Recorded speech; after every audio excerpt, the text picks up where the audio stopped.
Excuse me. Excuse me.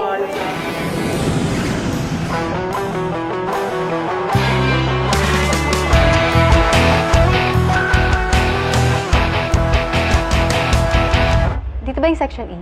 Not here. Go back to the main building. Sabi kasi nung... Are you deaf? Leave!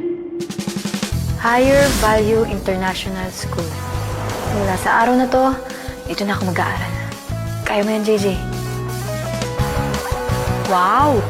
Mukhang mayayaman lahat ng tao dito, ah. Excuse me po. Saan po ito? Section E? Ew. Ano naman kung section E ako? Wala naman siguro masama maging section E.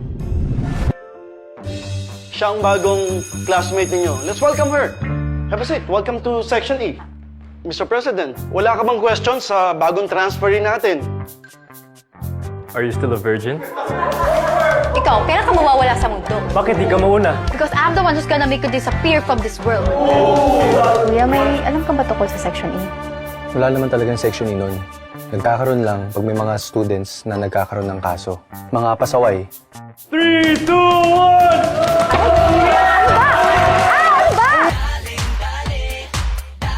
JJ, huh? She's getting on my nerves. She needs to drop out or transfer. I don't care. I want her out. Let's see if you can catch this!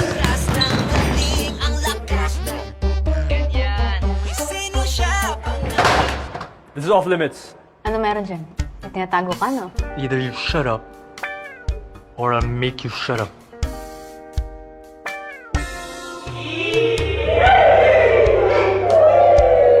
You look like husband and wife! Yan sa ganyan. Aray! Pag ako naging Voldemort dito, alam mo dapat... Hold still.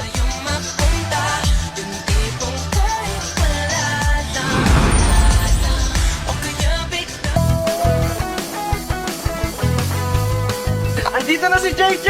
Kailan na! Once a section E, always a section E. Malandi siya. Di pinapansin, ingay sa tabi, magulong kapaligiran, sa'yo lang ang tingin. Di pinapansin, ika'y paikot-ikutin ng dahan-dahan sa gitna man ng daan.